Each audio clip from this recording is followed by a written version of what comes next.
In this video, I will show you how to calculate the average of the last n rows in Excel like this. So let's get started. Here in this Excel sheet, I have day names and their respective order amounts in these columns. Now I want to calculate the average order amounts for the last 3 days, that is Friday to Sunday. To do that, we first need to get the cells containing data for the last 3 days. I will use the Excel offset function to do that. The offset function returns a reference to a range, that is the number of rows or columns from the specified starting cell. This function accepts 5 arguments: a reference of the starting point, the number of rows to offset, the number of columns to offset, optional height in rows, and optional width in columns. For example, let's get the last 3 amounts from the C column using the offset function. To do that, I will select cell C3 as the starting point.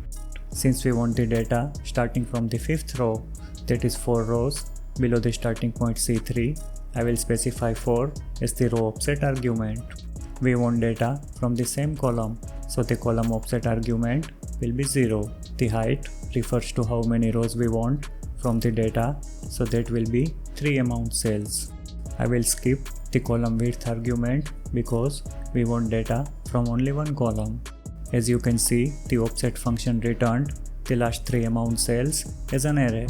We can also get the same 3 amount cells by specifying the starting point as C9 instead of C1 and then specifying -2 as row offset instead of 4 like this.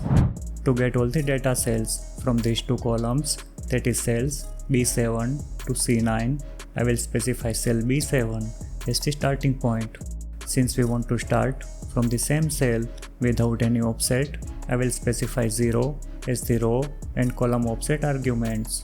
We want 3 rows starting from cell B7, I will specify the row height as 3. Finally, as we want the data from 2 columns starting from cell B7, I will specify 2 as the width in columns.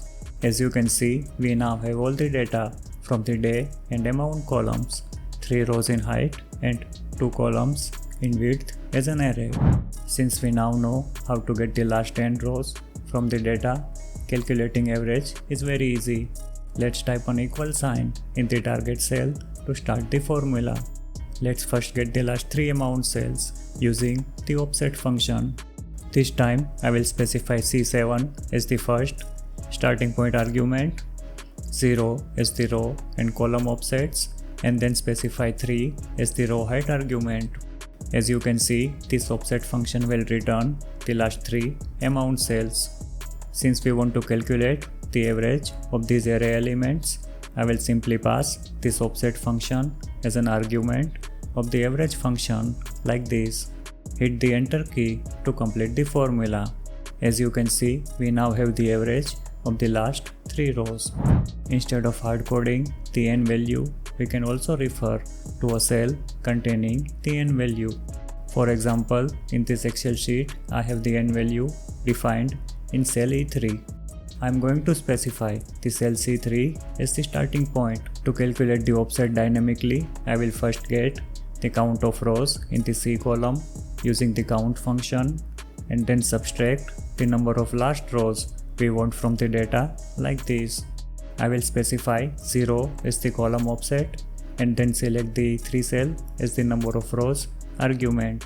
Here the count of cell value will be 7, and when we subtract the number of rows, that is 3 from 7, we will get 4 as the row offset from the starting point C3.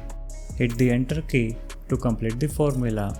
As you can see, we now have the average of the last n rows dynamically calculated based on the cell value. In this way, we can change the number of rows without changing the formula to get the updated average dynamically. For example, changing the number of rows from 3 to 4 will give us the average of the last 4 rows automatically. Watch these videos for more Excel tips, tricks, and how-to tutorials. If you found this video helpful, please like the video and subscribe to our channel.